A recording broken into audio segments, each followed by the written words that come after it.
Hello guys, welcome to the Ivy Tutors for Online Education. Please do subscribe and press the bell icon for more exciting videos. बिस्मिल्लाहिर्रहमानिर्रहीम। अब हम start करने लगे हैं exercise number 1.3 के equations में। जो हमें 5 टाइप्स दी हुई थी उसमें से हम लोग लास्ट टाइप करने लगे हैं। लास्ट टाइप में हम लोगों के पास अब इस तरह 4 मल्टीपल्स दे दिए जाएंगे जो कि कोई ना कोई एक्सप्रेशन बनाते होंगे मल्टीप्लाई होके, लेकिन हमने उन सब को आपस में मल्टीप्लाई नहीं करना। इसका सोल्यूशन हमने किस तरह करना है कि हमारे पास अगर x plus A, X plus B, X plus C, X plus D है, 4 फैक्टर्स, 4 पेयर्स कह लें, 4 टर्म्स कह लें, अगर मल्टीप्लाई हो रही हैं तो उनको हमने इस लिहाज से अरेंज करना है कि फ़र्स्ट 2 का जो अगर हमने पेयर बनाया और लास्ट 2 का पेयर बनाया तो फ़र्स्ट 2 के जो कॉन्स्टेंट हैं ए और बी, उन दोनों का सम बराबर होना चाहिए नेक्स्ट 2 टर्म्स के कॉन्स्टेंट्स के सम से। जैसे यहाँ पे ए और बी है तो इन दोनों को प्लस करें, ए प्लस बी वो बराबर होना चाहिए सी और डी के। तो हमें जो गिवन क्वेश्चन नंबर 1 है 1 नहीं है, क्वेश्चन नंबर 15 है इस एक्सरसाइज के टाइप 5 के लिए फर्स्ट क्वेश्चन है। उसको सॉल्व करने चलें तो हमें अरेंज करना पड़ेगा, पहले कि चेक करना पड़ेगा किस तरह ये इस चीज़ को सेटिस्फाई कर सकता है। तो मैं उसके लिए सबसे पहले देखूँगा कि किस साइड पर मुझे जाना चाहिए। अब हमारे पास कॉन्स्टेंट में जाएँ तो एक +1 है, एक हमारे पास +3 है, एक -5 है और एक -7 है। अगर मैं इन दोनों को और इन दोनों को अरेंज करूँ, ये तो +4 आंसर दे रहे हैं और ये -12, तो यानी ये दोनों तो पेयर नहीं हो सकते। अगर मैं इन दोनों को और इन दोनों को करूँ तो भी वो पेयर नहीं बन सकता, क्योंकि इन दोनों को सोल्व करने पे मेरे पास आंसर आएगा -2 और इन दोनों को सोल्व करने पे मेरे पास आंसर आता है -6, तो ये भी सेम नहीं बन रहे। तो मेरे पास एक हल बचा, वो क्या कि मैं अगर +1 और -5 का पेयर बना दूँ और दूसरी तरफ +3 -7 का पेयर बना दो तो इसका आंसर भी -4 आएगा, इसका आंसर भी -4 आएगा। तो इसलिए मैं अब इसको अरेंज करता हूँ कि जो हमें गिवन एक्सप्रेशन है उसका सॉल्यूशन किस तरह लिखेंगे हम। x + 1 इसके साथ मैं क्या लिख लूँगा x - 5 और साइड पे x + 3 है और बची हुई टर्म x - 7 = 192। अब इन दोनों को आपस में मल्टीप्लाई कराएंगे, इन दोनों को आपस में मल्टीप्लाई करवाएंगे। x जब x से मल्टीप्लाई होगा x² -5x + 1x 1x 1 5 5 side पे साइन माइनस का। सिमिलरली इन दोनों को मल्टीप्लाई करवाएंगे x से x² -7x +3x +3 को -7 से करेंगे तो -21 = 192 एज इट इज़।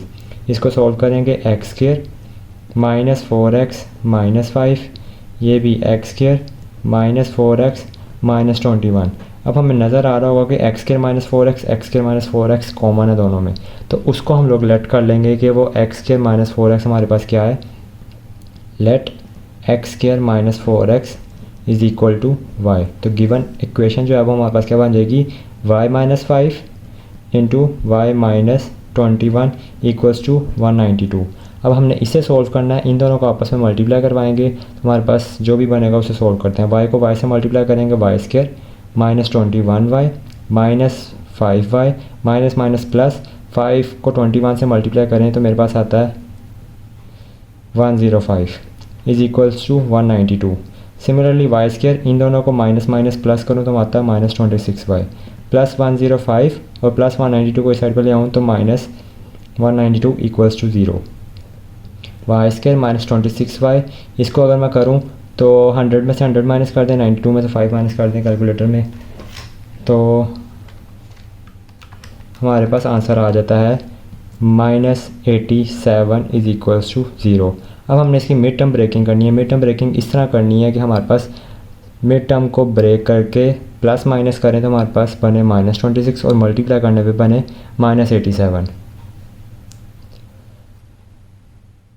हमने इसके बनाने हैं फैक्टर्स। तो फैक्टर्स को कैसे बनाएंगे, y² मिड टर्म हमने ऐसे ब्रेक करनी है कि प्लस माइनस करने पे हमारे पास -26 बने और मल्टीप्लाई करने पे -87 बने।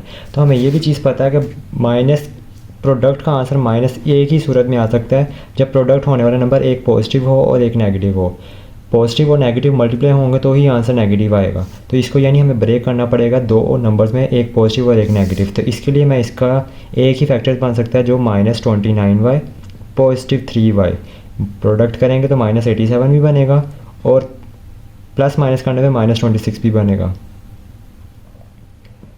अब हमें समझ ना आ रहा हो कि किस तरह बनाना है कोई भी फैक्टर, उसके लिए मैं एक शॉर्ट वीडियो अपलोड कर दूंगा इसी चैनल के शॉर्ट्स पे। वहाँ से आप लोग सीख सकते हैं कि अगर हमें नहीं समझ आ रहा कैलकुलेटर वाला मेथड या फैक्टर वाला मेथड, तो डायरेक्ट कैलकुलेटर यूज़ करते हुए किस तरह कोई भी फैक्टर हम बना सकते हैं। अब इन दोनों में से y कॉमन लेंगे तो हमारे पास क्या बचेगा, y -29। सिमिलरली मैं यहाँ से 3 कॉमन ले लूँ तो मेरे पास बचेगा y -29, क्योंकि 29 3 87 होता है, तो 3 बाहर कॉमन चला जाएगा तो 29 अंदर बच जाएगा। यहाँ पे y -29 दोनों में से कॉमन आ जाएगा, पीछे बचेगा y +3 = 0। एक दफ़ा y -29 = 0 और एक दफ़ा y +3 = 0। यहाँ से y -29 दूसरी जगह जाके +29 हो जाएगा और इधर y +3 दूसरी से जाके -3 हो जाएगा। अब हमारे पास आंसर y के निकले, लेकिन हमारा क्वेश्चन तो x में था, तो अब हम वापस पुट करेंगे क्या, रिप्लेस y बाय, हमारे पास के साथ पुटिंग की थी x² - 4x, तो हमारे पास क्या बन जाएगा, x² - 4x = 29। दूसरी तरफ x² - 4x = -3। यहाँ पे हम करेंगे x² - 4x -29 साइड पे आके +29 साइड पे आके -29 = 0 बन जाएगा। यहाँ पे x² -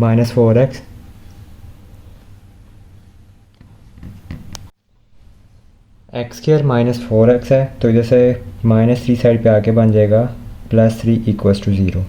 यहाँ पे मिड टर्म ब्रेकिंग पॉसिबल नहीं है, इसलिए इस साइड पे क्वाड्रेटिक फार्मूला लगाया जाएगा। क्वाड्रेटिक फार्मूला के लिए हम करेंगे x = -b हमारे पास क्या है, -4 ± √b², फिर से -4 का स्क्वायर -4 × a क्या है x² के साथ वाला 1 और c क्या है हमारे पास -29 ओवर 2a हमारे पास फिर से 1 है। x = -4 ± √-4 का स्क्वायर 16, ये माइनस और ये माइनस प्लस हो जाएगा। 29 को अगर हम 4 से मल्टीप्लाई करें तो हमारे पास आता है 116, नीचे 2 1 ज़ा 2, 116 में +16 कर लो, हमारे पास 132 आ जाएगा ओवर 2। अब 132 किसी का स्क्वायर रूट नहीं होता तो हम यहाँ पे लिखेंगे 4 ± 132 का स्क्वायर रूट में क्या निकलेगा 4 × 33। अब 33 किसी का स्क्वायर रूट नहीं होता, वो अंदर ही रहेगा, 4 स्क्वायर रूट से स्क्वायर कट के बाहर आ जाएगा। मैं इसको थोड़ा एक्सप्लेन कर दूँ तो ऐसे है 4 ± 4 × 133। अब 33 किसी का स्क्वायर नहीं है, वो अंदर ही रहेगा, 4 2 का स्क्वायर है, वो 2 का स्क्वायर बन के 2 स्क्वायर रूट से कट के बाहर आ जाएगा। अब नीचे 2 है, अब मैं इन दोनों टर्म्स में से 2 कॉमन निकालूंगा, इधर 2 2 और 4 होता 2 रह जाएगा और ये 2 बाहर चल जाएगा, यहाँ पे खाली √33 रह जाएगा। नीचे 2, ये 2 और ये 2 कट जाएगा, x का आंसर +2 ± √33 रह जाएगा। इस साइड पे आऊँ तो यहाँ पे x² - 4x - 3 यानी हमने मिड टर्म की ब्रेकिंग करनी है कि हमारे पास साइड पे मल्टीप्लाई करने पे हमारे पास बने -3 और प्लस माइनस करने पे -4 बने, तो इसके फैक्टर्स बन सकते हैं -x और -3x, माइनस +3 और 1 4 भी बनेगा और मल्टीप्लाई करवाने पे +3 भी बनेगा। फर्स्ट 2 टर्म्स में से मैं x कॉमन लूँ तो पीछे बचेगा x - 1, नेक्स्ट 2 टर्म्स में से -3 कॉमन लूँ तो यहाँ पे भी बचेगा x - 1। इसके लिए अब आगे क्या करूँगा मैं कि दोनों में से x - 1 कॉमन ले लूँगा तो पीछे बचेगा x - 3 = 0। एक दफ़ा x - 1 = 0 और एक दफ़ा x - 3 = 0। -1 दूसरी तरफ जाके +1, -3 दूसरी तरफ जाके +3, तो x के हमारे पास 1 2 और 2 ये आंसर 4 आंसर निकल आए हैं। तो मैं सॉल्यूशन सेट में लिख दूंगा क्या, सॉल्यूशन सेट में कि एक 1 एक 3 और 2 ± √33, ये इस इक्वेशन के 4 आंसर्स निकल आए हैं। अब हम स्टार्ट करने लगे हैं क्वेश्चन नंबर 16। क्वेश्चन नंबर 16 के अंदर देखें तो हमारे पास पहले से ही फैक्टर बने पड़े हुए हैं। -1 -2 -3 आंसर देता है, -8 +5 ये भी -3 आंसर देता है। इसमें जस्ट हमने क्या करना है, x -1 x -2 x -8 और x +5, ये जो +360 है इसको मैं इधर ले जाऊँगा, -360 बना दूँगा। अब फर्स्ट टू ब्रैकेट्स को मल्टीप्लाई करो, x² -2x -x +2, इन दोनों ब्रैकेट्स को मल्टीप्लाई करो, x² +5x -8x -8 5 40 = -360।